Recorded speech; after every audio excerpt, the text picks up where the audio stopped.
My girlfriend cheated on me, and I still don't let her forget it. A good story about being together always gives me a warm feeling inside. I think it's because many years ago, during my time at university, I got revenge on the girl who cheated on me, and it felt damn good. I know I shouldn't have enjoyed it, but I can't deny how satisfying it was. Probably one of the best feelings I've ever had, even if I'm ashamed to admit it. I rarely tell this story, but I decided to write it down here. It's too long and, honestly, it doesn't paint me in the best light. I'll try not to embellish the situation to make my ex look worse or me more innocent. I want to tell it as honestly as possible, even if it makes me look bad. Some context and backstory. At that time, I played basketball in NCAA Division I, the National Collegiate Athletic Association. That meant I traveled every week to different cities and states for games, and my whole life revolved around that. During the events of this story, I had just started spiraling into serious issues with alcohol and substances. In my story, I try to explain how everything that happened contributed to a serious addiction that eventually led me down a very dark path. However, I don't want this story to sound like I'm just complaining about my fate. Lastly, I was always a good guy. I never got into trouble, even though I had a tough childhood.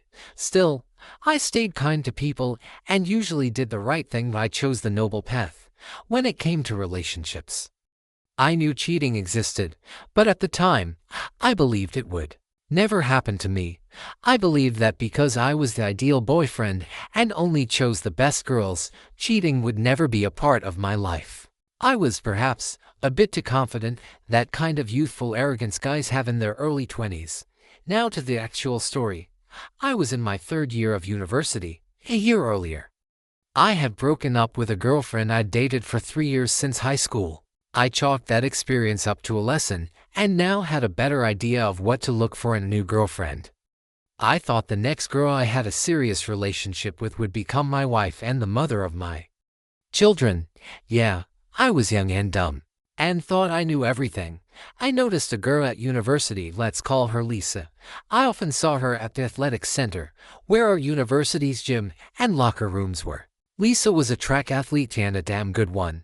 Athletes from different sports teams often hung out together, and I knew I'd approach her the first chance I got and try to start a conversation. And on one of those group hangouts, I met Lisa. We crossed paths, our eyes met, and she smiled at me. I started a conversation, and after a few exchanges, we swapped numbers. A typical flirtation began, sending subtle hints without being too direct. We texted for a week, flirting and hinting at our feelings, but never actually admitting we were already falling for each other. At the time, she was on a break from her boyfriend, who was a star on the football team. Eventually, she broke up with him completely and started dating me. That should have been a red flag right away. But, as I said, my ego was inflated. If she left him for me, she definitely wouldn't leave me for someone else. Right. I was such an idiot. I can't even describe how obsessed I was with Lisa. I had that dumb feeling, I can't believe this amazing girl actually likes me back. I was so blinded and consumed by the romance that I missed all the obvious red flags. Our relationship was moving way too fast. I didn't even have time to figure out why I liked her so much. After about 8 months, we officially became a couple. Lisa had her own room in the athletes' dorms. I was a couple of years older than her, worked full-time over the summer, and part-time during the school year. I rented an apartment near campus, and Lisa practically lived with me. She even stayed over when I was away for games, which happened 3 to 4 days a week since it was season time and the team traveled across the country. But despite this, Lisa and I were genuinely in love. At the end of the season, I planned 2 big parties in a row, one on Friday for my teammate's birthday, and the other on Saturday for my own. Our birthdays happened to fall 1 day apart, and luckily, on a Friday and Saturday that year. That Friday, Lisa and I got drunk and had unprotected sex. Lisa used a menstrual cycle tracking app on her phone when she fell asleep. I, being drunk, remembered she always marked when we had unprotected sex to track if she needed to worry about a late peri. Her cycle often fluctuated because of intense training. My drunken brain decided she needed to mark it right then, because we'd forget by morning. I woke her up and asked her to log it. It was around 5 a.m. and we were both in that hazy, drunken near-sleep state.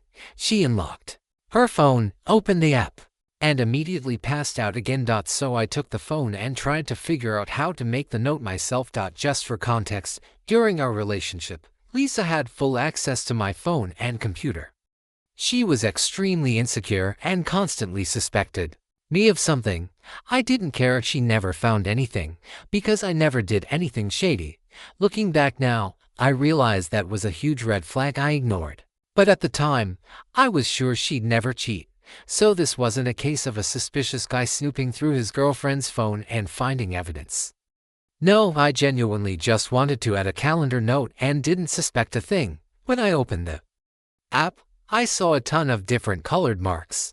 Curious, I tapped one to see what they meant. Red, as I expected, indicated her period. But then I noticed black marks. They indicated unprotected sex. And that's when my blood ran cold. The whole damn calendar was filled with black marks. It looked like a chessboard with only a few red squares left. The rest were black. The black marks were on dates when I was away for games in other cities. I began opening each black mark throughout our relationship timeline. Lisa and I had unprotected sex maybe once or twice a month. The entries for the black marks had names. The names of the guys she slept with without protection. There were. For regulars she cheated on me with throughout our entire relationship. In some months, there were nearly 10 of these marks. Sometimes even 2 in one day. Now I wonder how many guys weren't even recorded there because she only tracked the unprotected encounters. Most people find out they've been cheated on through texts from friends or by coming home at the wrong time.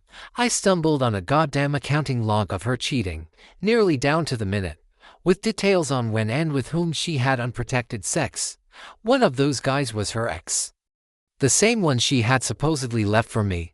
She was regularly cheating with him. Another was a stranger, clearly someone she had an ongoing affair with. 2 more were likely one-night stands, but again, these were just the unprotected cases. Who knows how many more there were? I sobered up immediately and started looking through her call logs, but found nothing. However, at that time Android phones kept a folder of deleted texts where you could see the numbers, but not the content. She had thousands of deleted messages, but I couldn't read them. Still, I saw the numbers and quickly looked them up on Facebook. 1 was her ex's, 6 were random guys. The worst part, I found 2 numbers that belonged to my teammates, one of whom I was really close with. Asterisk, I didn't confront her right away. I just lay in bed staring at the ceiling until she woke up. When she did, she immediately sensed that something was off. I was quiet and cold, giving short answers. She asked if everything was okay, and I replied, "We'll talk later." I didn't want to explode right away and I needed time to think. I spent all Saturday pretending everything was fine. We even had the second party for my birthday, and I acted like nothing happened. Inside, I was broken, disgusted, humiliated, and furious. But at the same time, I realized this could either ruin me or shape me. That night, after the party, she stayed over as usual. When she fell asleep, I got up, walked out of the room, and sat on the balcony until sunrise, just thinking, planning, calculating. I decided I wouldn't just break up with her, I was going to make her feel it. I wanted her to suffer. I wanted her to hurt the way I did. So the next day, I calmly told her I needed some time alone. No fight, no accusations. I acted distant but civil. She looked a little confused, maybe even suspicious, but she didn't argue. She said okay and left. And that's when the real revenge started. Over the next few weeks, I slept with 3 of her closest friends, all of whom were part of the same athlete social group. I didn't even try hard. 2 of them had already flirted with me before, and once word got around that Lisa and I were on a break, it was surprisingly easy. I made sure Lisa found out. Not by telling her directly, but through subtle clues. Social media posts, stories, seeing me with them at parties. At first, she tried to brush it off. Then she started texting me more, calling. I ignored her. Then came the tears, the begging. "We can fix this." No, not anymore. I ended up sleeping with 4 of her friends in total.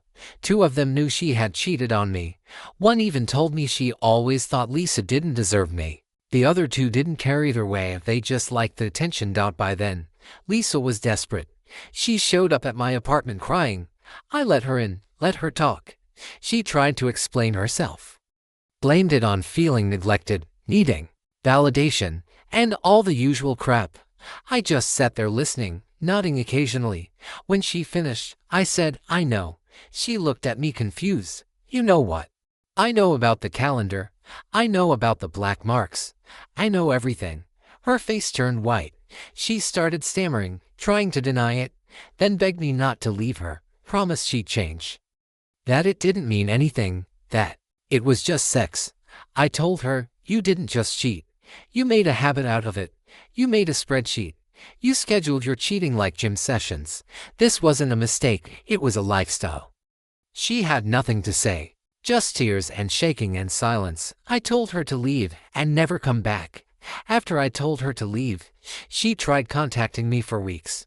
Messages, calls, even emails. She showed up at my apartment a couple more times, but I never opened the door. I was done, but the damage she did, that stayed. I started spiraling hard. I was already drinking a lot, but after everything that happened, I dove even deeper. I was constantly drunk or high. I skipped classes, barely went to practices. Started sleeping around like it meant nothing, and for a while, it didn't. I was numb. The betrayal ate me alive. Not just the fact that she cheated, but the way she did it, meticulously, secretively, like it was part of her daily routine. And even worse, I had loved her. Truly, I saw a future with her, marriage, kids. I gave her all of me, and she burned it like it was nothing.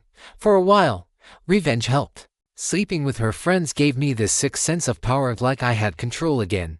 But it didn't last. It never does. Eventually, the guilt caught up with me. Not guilt for hurting her. She deserved it. Guilt for what I'd become. I was lost. I was failing classes, my performance on the court was slipping, and my coaches started noticing. I nearly got benched for the season. One of my teammates, the one whose number I'd seen in her phone, tried to talk to me. I ignored him. To this day, we've never spoken again. Eventually, I hit rock bottom one night, after blacking out at a party and waking up in a stranger's bed. I looked in the mirror and didn't recognize the person staring back. That was the turning point. I quit drinking cold turkey. I cut out every toxic person from my life. I saw therapists. It took months, years even, to pull myself out of that pit, but I did it. Now, looking back, I don't regret the revenge. Maybe that's messed up to say, but it felt justified. I don't think I could have healed if I'd just walked away silently. I needed her to hurt too, not because I'm cruel, but because I needed her to understand what she destroyed. We haven't spoken in years. Last I heard, she dropped out of school and moved back in with her parents. I don't know what she's doing now. I don't care. What I do know is this: betrayal changes you. It breaks something inside. But how you rebuild, that's what defines you. I was broken, but I'm whole now. Stronger, wiser, and far less trusting. Maybe that's a good thing.